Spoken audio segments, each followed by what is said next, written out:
Hi hello dear friends, എല്ലാവർക്കും നമസ്കാരം. എല്ലാവർക്കും നമ്മുടെ ചാനലിലേക്ക് സ്വാഗതം.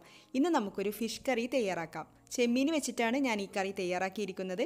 ഈ ഒരു കറിയിൽ നമ്മൾ തേങ്ങയൊന്നും ചേർക്കുന്നില്ല. എന്നാൽ നല്ല കട്ടിയായിട്ടുള്ള തിക്ക് ഗ്രേവിയോട് കൂടിയുള്ള നല്ല ടേസ്റ്റി ആയിട്ടുള്ളൊരു കറിയാണ്. വളരെ എളുപ്പത്തിൽ തയ്യാറാക്കിയെടുക്കാം. അപ്പോൾ ഈ വീഡിയോ കണ്ടിട്ട് നിങ്ങൾക്ക് ഇഷ്ടപ്പെടുകയാണെങ്കിൽ വീഡിയോ ലൈക്ക് ചെയ്യാനും മറ്റുള്ളവർക്ക് ഷെയർ ചെയ്ത് കൊടുക്കാനും മറക്കരുത്. നമുക്ക് വേഗം വീഡിയോയിലേക്ക് കടക്കാം.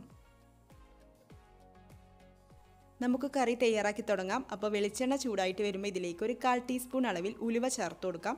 ഒന്ന് മൂപ്പിച്ചെടുക്കാം. അതിനുശേഷം ഇതിലേക്ക് പൊടിയായിട്ട് അരിഞ്ഞു വെച്ചിരിക്കുന്ന വെളുത്തുള്ളിയും ഇഞ്ചിയും കൂടെ ചേർത്ത് കൊടുക്കാം. കൂട്ടത്തിൽ കുറച്ച് കറിവേപ്പിലയും കൂടെ ചേർത്ത് കൊടുക്കാം. 6 അല്ലി വെളുത്തുള്ളിയും ചെറിയൊരു കഷ്ണം ഇഞ്ചിയും കൂടെ പൊടിയായിട്ട് അരിഞ്ഞെടുത്തതാണ്. അപ്പോൾ ഇത് നന്നായിട്ട് വഴറ്റിയെടുക്കേണ്ട ആവശ്യമൊന്നുമില്ല. വഴറ്റി ഇതിൻ്റെ കളർ നല്ല ബ്രൗൺ കളറാക്കി എടുക്കേണ്ട ആവശ്യമൊന്നുമില്ല. ഇതിൻ്റെ ആ ഒരു പച്ച മണമുണ്ടല്ലോ, അതൊന്ന് മാറിക്കിട്ടുകയേ വേണ്ടൂ. ഇനി നമുക്കിതിലേക്ക് ചെറുതായിട്ട് ചോപ്പ് ചെയ്ത് വെച്ചിരിക്കുന്ന ചുവന്നുള്ളി ചേർത്ത് കൊടുക്കാം. 6 ചുവന്നുള്ളിയാണ് കേട്ടോ ഞാൻ എടുത്തിട്ടുള്ളത്. പിന്നെ 2 പച്ചമുളകും കൂടെ ചേർത്തിട്ടൊന്ന് നന്നായിട്ട് വഴറ്റിയെടുക്കാം.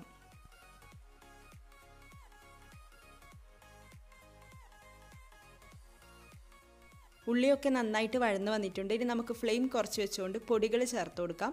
1/2 ടീസ്പൂൺ മഞ്ഞൾപ്പൊടി ചേർത്ത് കൊടുക്കാം. പിന്നെ മല്ലിപ്പൊടി 1 ടേബിൾ സ്പൂൺ ചേർത്ത് കൊടുക്കാം. പിന്നെ ഞാനിവിടെ കാശ്മീരി ചില്ലി പൗഡറാണ് ചേർക്കുന്നത്. 1.5 ടേബിൾ സ്പൂൺ മുതൽ 2 ടേബിൾ സ്പൂൺ വരെയൊക്കെ ചേർത്ത് കൊടുക്കാം.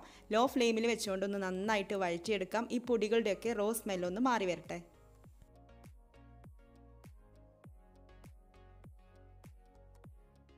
ഇനി നമുക്കിതിലേക്ക് തക്കാളി ചേർത്ത് കൊടുക്കാം. തക്കാളി പേസ്റ്റ് രൂപത്തിലാണ് കേട്ടോ ചേർത്ത് കൊടുക്കുന്നത്. 3 മീഡിയം സൈസിലുള്ള തക്കാളിയിലേക്ക് ചെറിയൊരു കഷ്ണം പുളി കൂടെ ചേർത്തിട്ടാണ് അരച്ചെടുത്തിട്ടുള്ളത്. വെള്ളമൊന്നും ഒഴിക്കേണ്ട ആവശ്യമൊന്നുമില്ല. അപ്പോൾ തക്കാളി ഇതിലേക്ക് ചേർത്തിട്ട് ഒന്ന് നന്നായിട്ട് മിക്സ് ചെയ്തെടുക്കാം. തക്കാളിയുടെ ഒരു റോ ടേസ്റ്റ് ഉണ്ടാവില്ലേ, പച്ച ചുവ, അതൊന്ന് നന്നായിട്ട് മാറി കിട്ടണം. അപ്പോൾ മീഡിയം ഫ്ലെയിമിൽ വെച്ചുകൊണ്ട് 1-2 മിനിറ്റ് നമുക്കിങ്ങനെ ഇളക്കി കൊടുത്തുകൊണ്ടിരിക്കാം.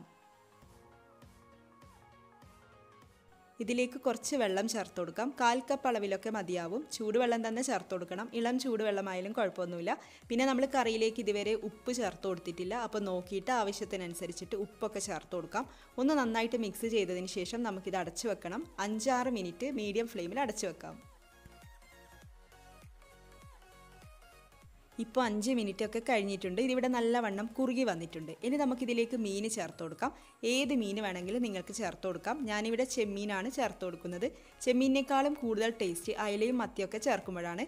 അപ്പോൾ നിങ്ങൾക്ക് ഇഷ്ടമുള്ള മീൻ ചേർത്തിട്ട് ഈ ഒരു റെസിപ്പി ട്രൈ ചെയ്യാവുന്നതാണ്. മീൻ ചേർത്തിട്ട് നമുക്കൊന്ന് മിക്സ് ചെയ്തെടുക്കാം.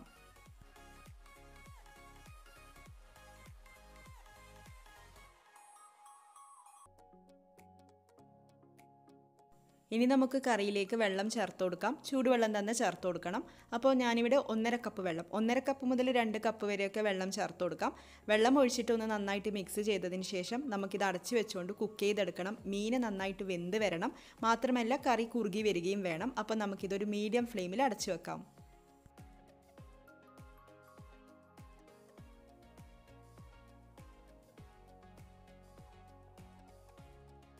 ഇടക്കൊന്ന് തുറന്നു നോക്കിയതാണ്. കറി ഇവിടെ നന്നായിട്ട് തിളച്ചുകൊണ്ടിരിക്കുന്നുണ്ട്. മാത്രമല്ല മീനും ഏകദേശം വെന്ത് വന്നിട്ടുണ്ട്. പക്ഷേ കറി നന്നായിട്ടൊന്ന് കുറുകി വരണം. എന്നാൽ മാത്രമേ കറിയുടെ ഒരു ടേസ്റ്റ് പെർഫെക്റ്റ് ആയിട്ട് കിട്ടുകയുള്ളൂ. അപ്പോൾ ഞാനിതിലേക്ക് കുറച്ച് കുരുമുളക് പൊടി ചേർത്ത് കൊടുക്കുന്നുണ്ട്. കൂടുതലൊന്നും വേണ്ട, 1 ടീസ്പൂൺ അളവിലൊക്കെ കുരുമുളക് പൊടി ചേർത്തിട്ട് ഒന്ന് നന്നായിട്ട് മിക്സ് ചെയ്തെടുക്കാം. പിന്നെ ഇതിലേക്ക് കുറച്ച് കറിവേപ്പില കൂടെ ചേർത്ത് കൊടുക്കാം. എന്നിട്ട് നമുക്കിത് അടച്ചു വെച്ചുകൊണ്ട് വീണ്ടും കുക്ക് ചെയ്തെടുക്കാം. മീഡിയം ഫ്ലെയിമിൽ തന്നെ അടച്ചു വെക്കാം.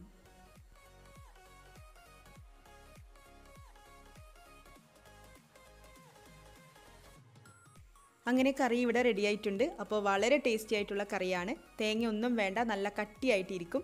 ഇതെടുത്ത് വെച്ചതിന് ശേഷം ചൂടാറി വരുമ്പോൾ കുറച്ചുകൂടി ഒന്ന് കട്ടിയായിട്ട് വരും. അപ്പോൾ എല്ലാവരും ഒന്ന് ട്രൈ ചെയ്ത് നോക്കണം. ചെമ്മീൻ മാത്രമല്ല ഏത് മീൻ വെച്ചിട്ടും, ഞാൻ നേരത്തെ പറഞ്ഞതുപോലെ ഏത് മീൻ വെച്ചിട്ടും നിങ്ങൾക്കിത് ട്രൈ ചെയ്ത് നോക്കാം. അപ്പോൾ ട്രൈ ചെയ്ത് നോക്കിയിട്ട് നിങ്ങളുടെ അഭിപ്രായം കമൻസിലൂടെ അറിയിക്കാൻ വേണ്ടിയിട്ട് മറക്കരുത്. നമ്മുടെ ചാനലിലെ മറ്റുള്ള റെസിപ്പീസൊക്കെ കാണാത്തവരാണെങ്കിൽ കാണുക, ട്രൈ ചെയ്ത് നോക്കുക. ഈ വീഡിയോ കണ്ടിട്ട് നിങ്ങൾക്ക് ഇഷ്ടപ്പെടുകയാണെങ്കിൽ ചാനൽ ഒന്ന് സബ്സ്ക്രൈബ് ചെയ്യാനും മറക്കരുത്. ഇതുപോലുള്ള റെസിപ്പീസുമായിട്ട് നമുക്ക് വീണ്ടും കാണാം. താങ്ക്